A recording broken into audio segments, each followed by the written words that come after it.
That's not who we are. Or are we?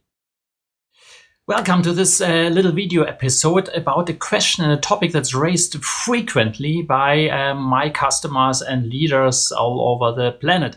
And this is a topic, like, let's illustrate with an example. If somebody says, for example, my team, my people are not born salespeople, so we cannot improve the sales. Yeah? Does it sound familiar if something like this? Or, my people cannot take leadership roles. They are just not born leaders. And if that is the case and somebody says it, even if it's not you, but somebody in your team, then we have a real challenge here. And we have potential for becoming better. Because the point is this: we are never who we say we are. We are defining our reality instead. It's not that we are fixed in any way, right? So we can always change who we are.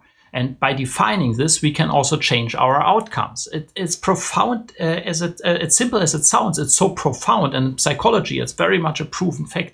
So we create our reality all the time. I don't want to dive in this short video too much in psychology, but just that you realize if you say that my people are no salespeople, you will be right, most likely.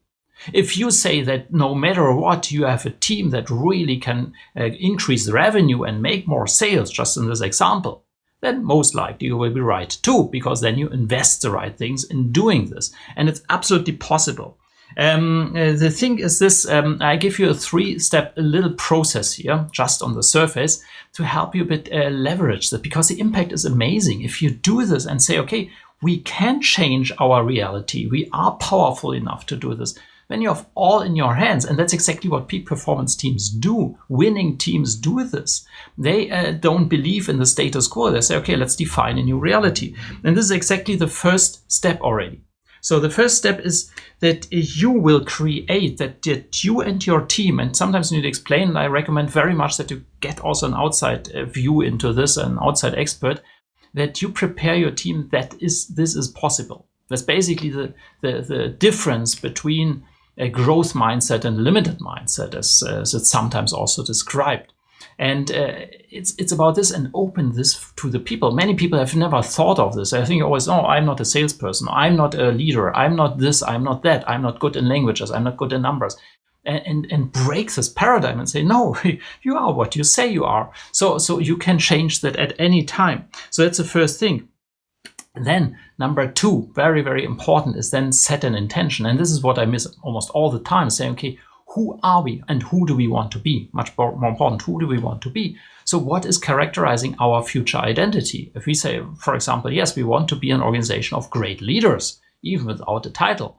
We want to be an organization of fully empowered people. This is something that you can then work on and say, okay, today we are not. Yeah, exactly. Let's define our new identity and where we want to go.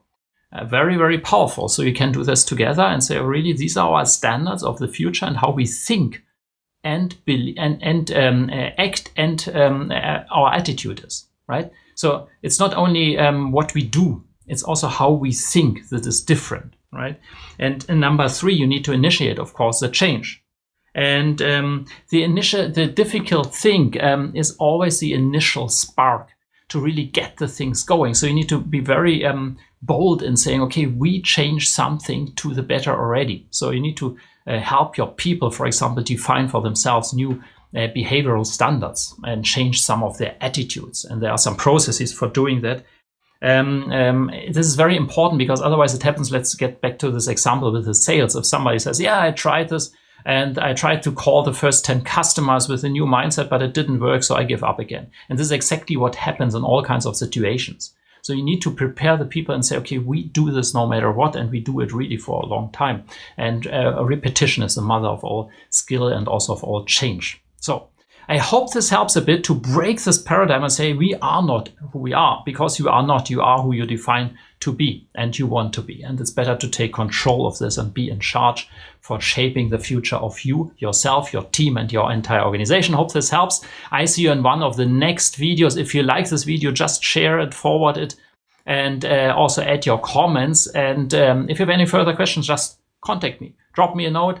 And I'm happy to talk and discuss your situation and your questions with you personally. Okay, see you in one of the next videos.